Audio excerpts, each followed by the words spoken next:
side of the news, Mr. and Mrs. Ira Komansky of 62 Glendale were rudely awakened when a 2-ton truck veered off the highway into their bedroom, stopping only inches away from the foot of their bed.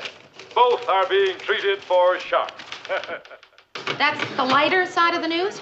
Let me know when they get to the story on the apartment house fire. I want to see what kind of film the new cameraman came up with. I'm glad you finally gave Alan an assignment. Lou, you sent the kid out on a big story like that? You got to start somewhere. At around 4 this afternoon, fire broke out on the top floor of an apartment house on 3rd Street. It took 2 hours to get the fire under control, as you can see in this exclusive film report. Mr. Grant, here's that film you wanted to see. 2 families were trapped on the roof. Shouldn't Alan have taken pictures of the people on the roof? Or at least the fire. What is that? Oh, it's a brick. It's a close-up of a brick. And it's got ants crawling all over it. The smoke became so thick in the halls that the frantic tenants were urged to jump into the safety nets below. What's that? It's a brick. With ants crawling all over it. I can see they're ants. I want to know why we're showing them instead of the fire. Mr. Grant, maybe Alan's camera slipped. Murray, why did you let this film go on? Did you think this was a National Geographic special? Don't blame me. The kid brought the film in as we were going on the air. And it just didn't occur to me to check to see if there were any ants on it. Mary, where is Alan? Well, he's in the control booth, I think. Tell him I'd like to see him when he gets a chance. Alan, Mr. Grant would like to see you when you get a chance. Tell him to be sure he gets a chance within the next 20 seconds. You better make it right away. And that's the news till now. This is Ted Baxter saying, God bless and toodaloo.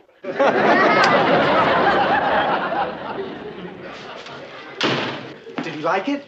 Well, it's sort of hard to tell whether Mr. Grant likes something or not, Alan. But I think he can probably tell you better than I can. Thank you. Come in. What were you sent out to cover? The fire? That's right. Now, I'm telling myself that this is your first job, so maybe I'm expecting too much of you to know a fire when you see one. Fire is where there's a lot of smoke. Fire is what those big red trucks are usually parked in front of. Fire is red and hot, and the fire is news. I know what a fire is. Okay. I know what happened. You put the wrong lens on your camera. You thought you were shooting the whole building, but you were getting a close-up of the ants. It was an accident. It wasn't an accident. What? Well, I was making a comment by showing the ants. You did that on purpose? I was showing how just a few feet away from the fire, life goes on.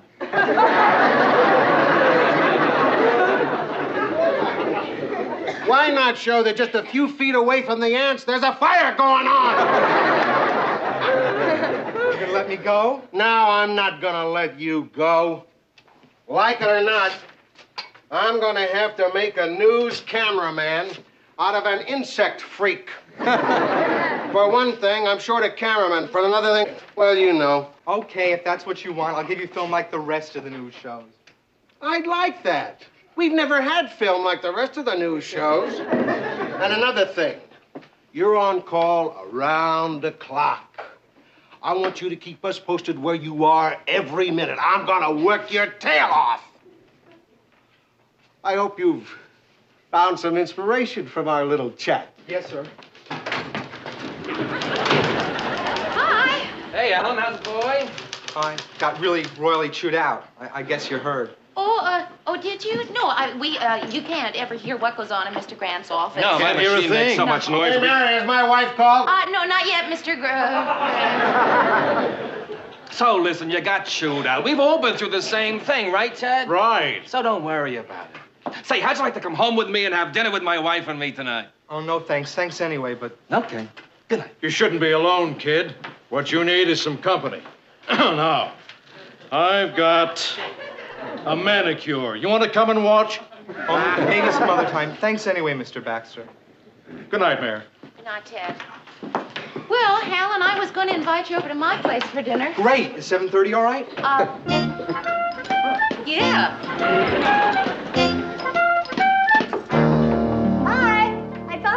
you. Oh, I didn't realize I was setting the table so noisily. Mary, have you by any chance seen Bess? She's late coming home from a Girl Scout meeting. No, I haven't. Not that I have to know where she is every minute, but she is 20 minutes late. Uh-huh. Are you having Rhoda for dinner again? No. Oh, I see. But you have a place setting for two. Yeah, that's right. You see, sometimes I like to switch places in mid-meal. You don't want to tell me. That's quite all right. You're entitled to your privacy. I don't care who you're having for dinner. Since I don't care, why don't you tell me? It's just a kid who's new at the office, and he had a run-in with Mr. Grant today, so I thought I'd bring him home for dinner and try to cheer him up. Oh. Hi, I'm defrosting and I need some ice cubes. Yeah, sure, help yourself. Have you seen Bess, Rhoda? She's late getting home from a Girl Scout meeting. Hey, maybe she's trying for her staying out all night and not telling Mommy merit badge. Not that I'm concerned, mind you. I believe in giving a child her independence. Hi, Alan, come on in. Alan, I'd like you to meet my friend, Rhoda Morgenstern. Hi. Hi. This is Alan, Stevens. Alan Stevens, and this is Phyllis Lindstrom. Ma'am? Excuse me just a minute. Call me Phil. Everyone does. I don't. A lot of my young friends call me Phil. Okay, Phil. Some of her really young friends call her Ph.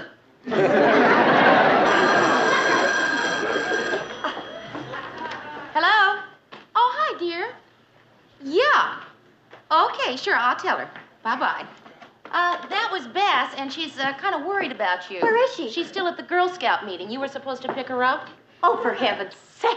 Oh, nice meeting you, Alan. See you later, Ph. Would you like a drink? Hey, can we see your ID? I don't drink, but I would like a glass of water. Is that the kitchen? I'll go get it myself. Okay, the glasses are on the counter. Isn't he?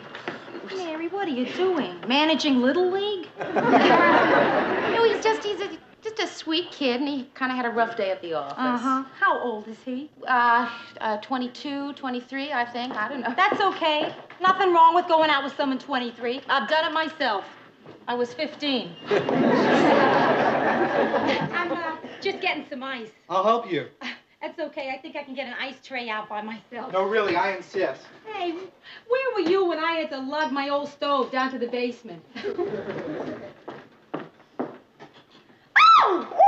Hey, kid, keep both hands on that ice tray, huh? I'm sorry, my hand slipped. Next time this happens, I'll press charges. What, You know that shy kid in there? He's not really all that shy. Hey, Mary, it was an accident. I mean, I hope you don't think I'd fool around with one of your friends, or one of anybody's friends.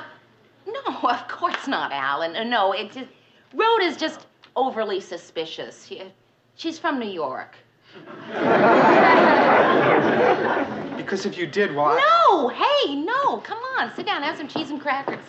The funny thing is, she's not even my type. Well, no, of course she's not. I mean, she's a little older than you are, like I am. Yeah, but I wouldn't mind fooling around with you. Can I take your coat? And your shoes? Oh, I just felt at home. Well, good. Nice couch. Does it fold out? I mean, for you to sleep on. You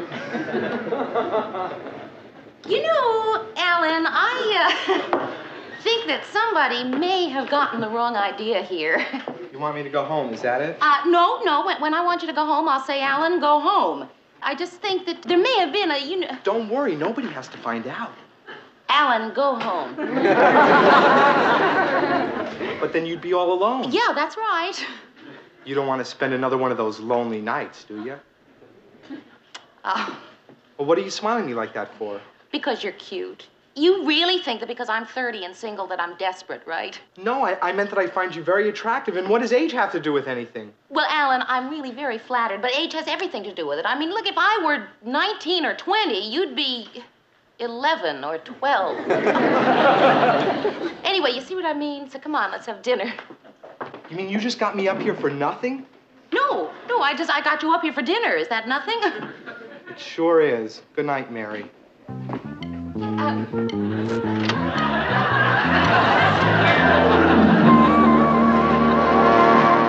Alan, if you're trying to make us believe that Mary would invite you up to her apartment and then try to come on with you, forget it. That's not our Mary. And then what happened? Maybe I said too much already. You're right. I think I'll walk you to the studio, Alan. And then what happened? Good morning, all. Oh, hiya, Mary.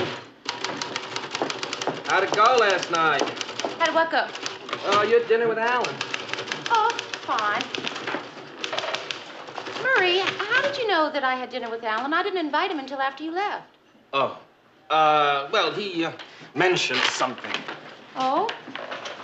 What did he mention? Well, nothing, Mary, nothing. Well, you know. No, I don't know. Well, I didn't believe him anyway. Mary said that. And then what did she do? Oh. Hi, Mary. Alan, could I see you for a minute? Sure, Mary. Alan, I would like you to tell Murray in front of me exactly what happened last night. I'm sorry. You're right, Mary. I should have kept my mouth shut. It was just dumb bragging. I'm sorry. Brag! Alan, you... Oh, Murray, you... I would know it. Nothing. It was... Oh, Ted.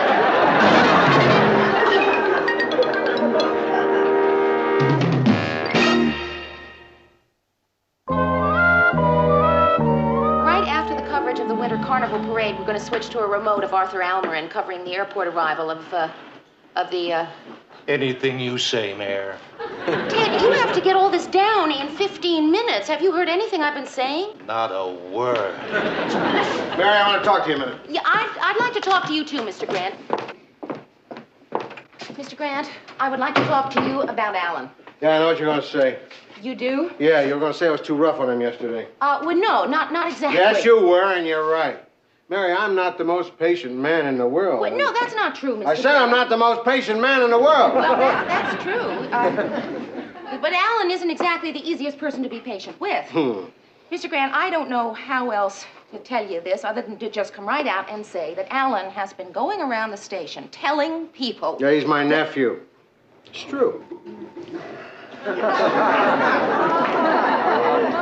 He's my sister's kid.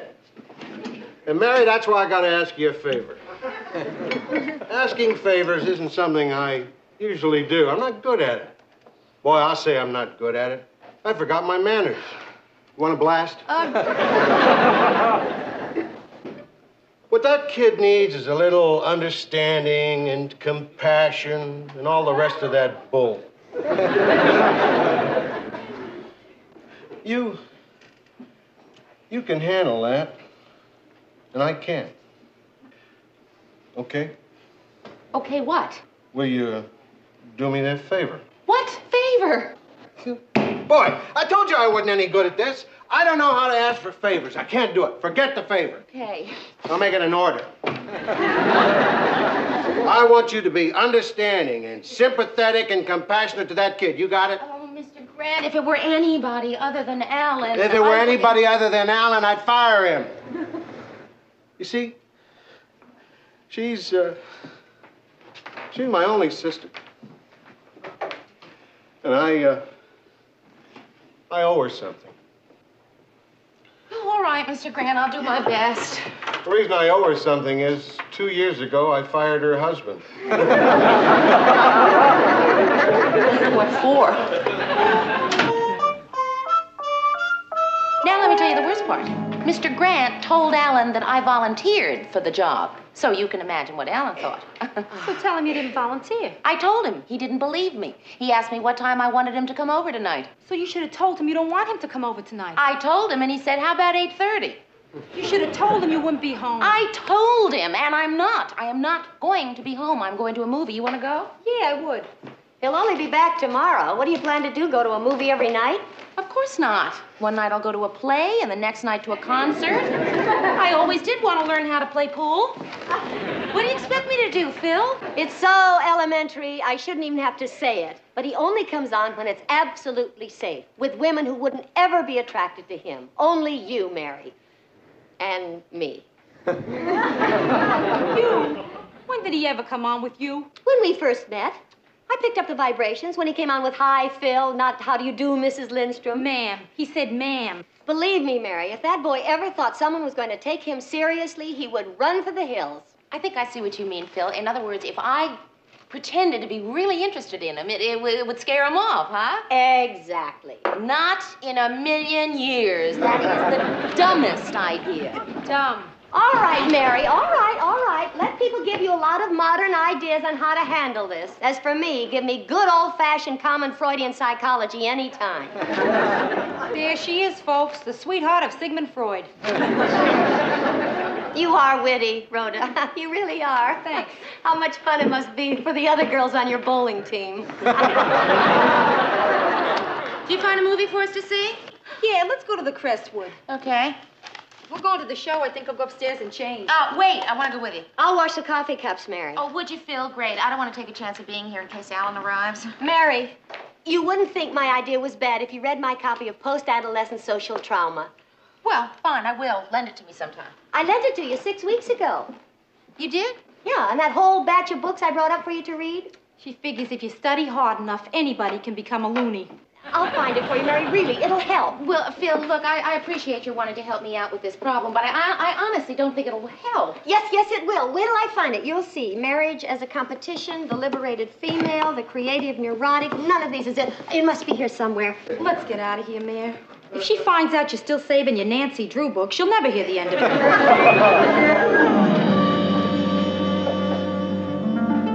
Hi. Oh, hi. Is Mary here? She went out. Oh. Alan. Yes? Why don't you come in and wait for her? Okay. I don't see how she can say it's a dumb idea. It's right here in black and white. What is? Nothing. Is she gonna be right back? No. That makes you nervous, doesn't it? No, why should it? Well, because you're alone with an attractive, mature woman. Now, doesn't that make you nervous? Uh-uh. Well, of course you're not nervous because you feel safe.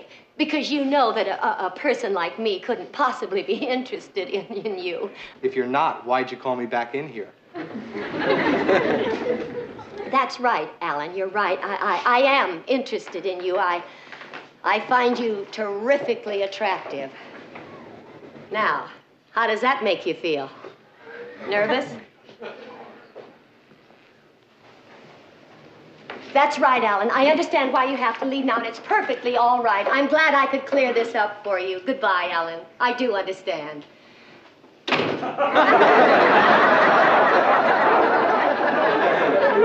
What I don't understand is why you're on this side of the door. I don't think it's too tough to figure. You just finished saying that... You take one more step, I'm calling the police. Hey, wait a minute. You just said that... Yeah, there it is. You took a step, I'm calling the police. See, I'm picking up the phone. I have it in my hand. See, I'm dialing the police station right now. It's ringing in the police station. The desk sergeant is picking the phone up right now. Hello, Mary? Guess who's here? Alan, why don't you come right down? And hurry. Hey, what is this? What's happening here? I'll tell you what's happening. It's all right here. Read this, chapter 7. Nancy Drew? That's Mary's book. She saves things. Phil? There he is, Mary. He's all yours. See if Nancy Drew can get you out of this one. Hey, what is it with these friends of yours? What is it with you, Alan? Why don't you find a girl your own age? You don't know? Oh, what's the use? Pardon? I said, what's the use? I don't have a quick comeback to that question. I'm a phony. I'm not a man. I knew it since I was 12. Alan, who knows they're a man when they're 12? There's something wrong with me. You bet there is. You don't understand. You see, I've never... I mean, when the other kids were... I wasn't. Well, I'm awfully sorry, Alan, but I don't see how You don't know what can... it's like to feel like you're the only virgin in the whole college. Well, as a matter of fact, I do.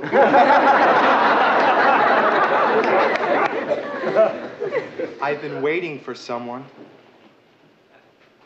Someone kind, gentle, and compassionate to help me find myself. Well, Alan, couldn't you find a nice girl your own age to help you look?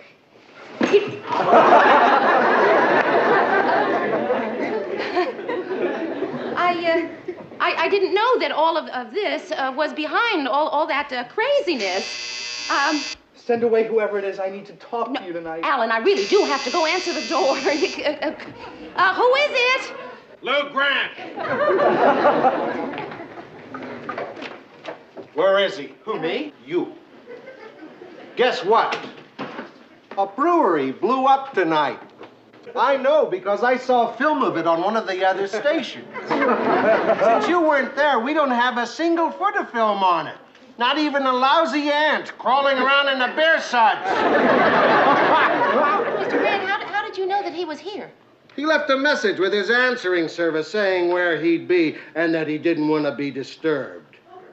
I don't know how to break this to you, but I may end up disturbing you. Mr. Grant, could I talk to you for just a moment, please? Mr. Grant, Alan has problems. I mean, he really does. What's he been handing you? What have you been handing her? Mr. Grant, please, they're very personal problems, and well, he has problems about women. You do, huh? Hey, Uncle Lou, I was just kidding around. You were just kidding around? Look, you, I want you to remember something and remember it forever. I think of this girl here like she was my own daughter. That means she's your cousin. You get my meaning? Okay, I'm fired. Ooh, no. As of now, you're third apprentice in the developing lab. I can always quit. Who says so? Now look, there's only one woman down there in the lab. She's a negative cutter named Jocelyn. Tell him what Jocelyn's nickname is, Mary. Well, it's not really a nickname. It's just what some of the people... Bomber. Tell him what Bomber did at the last Christmas party, Mary. Oh, you mean when she beat you arm wrestling? That's the new woman in your life. Bomber. Good night, Uncle Lou. Cousin Mary. Hey, I want to apologize. I mean, he's my family and all that. Mr. Grant, no, please. There's no need. I understand. Look, every family has someone like that. No, you don't understand. In my family, he's the cream of the crop. Good night, Mary. Good night, Mr. Grant.